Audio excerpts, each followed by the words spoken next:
E moradores, né, do Itaquibacanga reclamam da insuficiência na frota de ônibus para atender os bairros da área. A Defensoria Pública do Estado já cobrou do município respostas em relação a esta regularização do transporte ali na área. Quando foi chegando na parada, Terezinha perdeu o ônibus. Aí já sabia, ia precisar ter paciência para conseguir chegar na Manchica. Preocupada, porque para onde eu vou demora muito. Eu vou para BR, para Manchica, então para lá é bem complicado. Demora demais. Na volta, a espera é ainda mais difícil e perigosa. Na ida, eu não tenho tanto medo, mas na volta eu tenho pavor, porque eu fico sozinha na parada.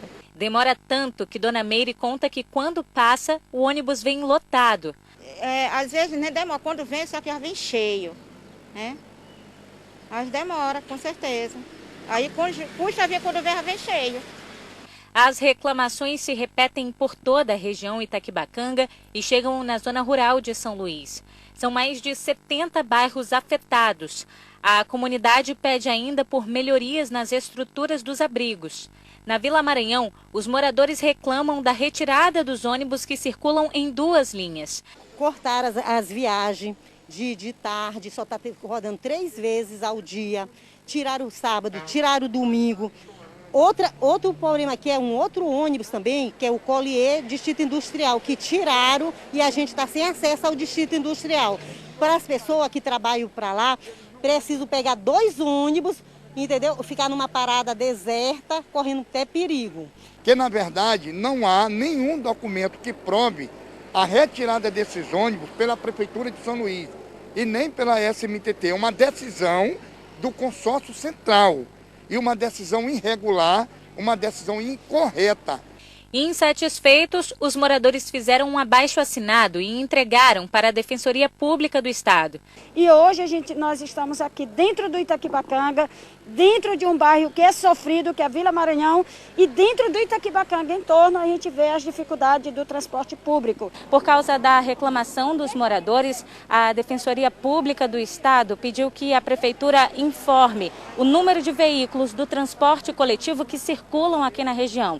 E pediu ainda providências para que o fornecimento dos serviços seja regularizado. A gente tenta resolver várias vezes através de encaminhamento de ofícios, através de reunião posterior com esses representantes da Prefeitura, e caso a gente não obtenha nenhum retorno, a Defensoria Pública entrará com uma ação de civil pública. A DPE continua recolhendo assinaturas para o abaixo-assinado dos moradores e trabalhadores da região Itaquibacanga insatisfeitos com o transporte coletivo. O documento está disponível no site www.defensoria.ma.def.br. Tá aí os moradores da área Itaquibacanga, uma área bastante volumosa. Comecei o programa ainda há pouco falando, queria realmente reiterar aqui o meu carinho pela área Itaquibacanga. Mas presta atenção, se o trabalhador que se programa para sair de casa já sai ali pelo menos 2 horas mais cedo para poder chegar no seu compromisso, no seu trabalho, que é o principal compromisso do trabalhador, é exatamente a sua ocupação, é o trabalho, né? É o seu ofício. Passa 2 horas ali antes do horário, já acorda muito cedo para poder ir para lá, para a parada do ônibus. Ó, preste atenção, tá todo mundo aqui com sua máscara, né? A gente precisa seguir um tal de um protocolo sanitário, que é o distanciamento. Como é que consegue? Se as pessoas vão lá se amontoando porque o ônibus não passa, né? Qual que seria o movimento normal? Era o ônibus passar a cada hora, não é assim? Todas as empresas não dizem isso? Que a cada hora, o ônibus passa a cada hora? E cadê os ônibus passando aqui na área Itaquibacanga? Não tem. Porque se tivesse, as pessoas não estavam aqui, ó, amontoadas. Inclusive, né, quando você fica com um volume de pessoas numa única parada, é claro que chama o quê? A insegurança, um prato cheio para os criminosos, aqueles que passam de bicicleta, de moto, de carro, e passa só fazendo o recolhimento de bolsas de celulares. Não é assim que acontece? Claro, esse é o cenário, gente. Um absurdo. E tá aí, ó, a reclamação de quem precisa do transporte e não tem. Inclusive sendo chamada a atenção das autoridades para essa problemática. Pessoal, aqueles que se programam um pouquinho mais financeiramente, sai correndo atrás de uma van para poder não se atrasar. Mas e quem não? Transporte, gente, é algo que é um movimento muito simples. É consumo, relação de consumo. Está lá o transporte e está lá o dinheiro para pagar. O cidadão entra no ônibus e é isso que funciona. Mas o ônibus, ele não passa, ele não cumpre o horário.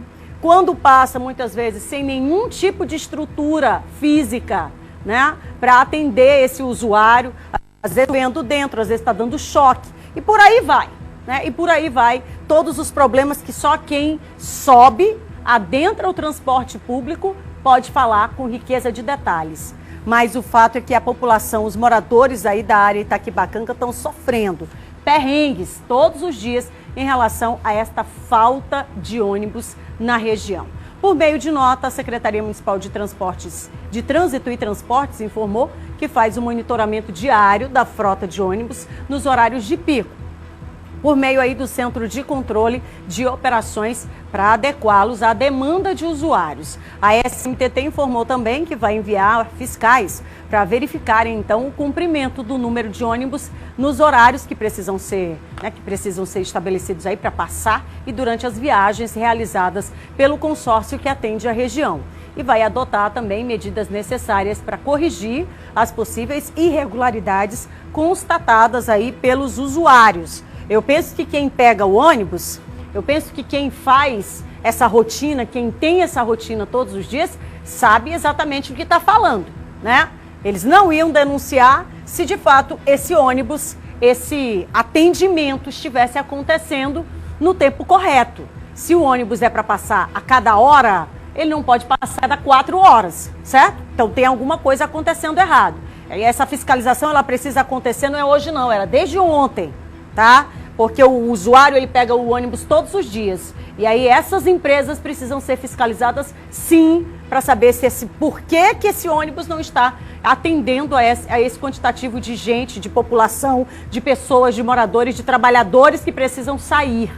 E o transporte é esse, né? Então são essas as respostas que a gente precisa para que esse usuário aqui, lá da área Itaquibacanga e de muitas outras áreas, reclamam e denunciam a falta do ônibus. Isso não é a primeira vez que a gente fala aqui no programa, eu tenho certeza que não vai ser a última vez. O transporte público, se atendesse de fato a população, não teria o volume de reclamações com relação a ônibus cheio, a idas e vindas lotadas e o pessoal reclamando o tempo todo. Porque se o ônibus passasse de hora em hora, não tinha esse volume de pessoas. É simples, gente. Não tem para onde correr aqui. O exercício é bem simples. Passou de hora em hora, não vai ter essa ruma de gente na parada esperando o ônibus. Passou de hora em hora, as pessoas vão poder sentar nos ônibus. Passou de hora em hora, não vai ter a denúncia da falta do ônibus. É muito simples. Para isso acontecer, é preciso fiscalizar as empresas. Colocar fiscal na empresa, colocar fiscal rodando por aqui, até dentro dos ônibus. Está aqui uma sugestão que eu dou agora. Colocar fiscal dentro do ônibus, por que não? Para ver as condições. É bem simples, é muito simples. Porque aquele exercício de que só sabe quem passa na pele, na prática, é esse aqui. Só sabe quem passa na pele. Então tá aqui mais uma vez, a gente chama a atenção da necessidade urgente desse transporte público, desses coletivos, atenderem de fato a população. Vai ficar aberto o espaço, queria muito que a população, os moradores, quem usa o transporte público aí da área Itaquibacanga, fiscalizasse e dissesse aqui pra gente no Hora D se realmente está passando ou não. Voltou a passar normal? Kate nunca passou, então vamos ver se agora vai começar a passar, tá bom? De hora em hora, esse é o tempo entre cada viagem, então denuncie aqui pra gente ficar atento e voltem a falar conosco aqui para saber se está sendo cumprido, né, a nota que foi enviada agora pela SMTT para a gente. Caso contrário, a gente vai voltar a acionar aí a SMTT, que deve fiscalizar todas essas empresas que prestam serviço no transporte público.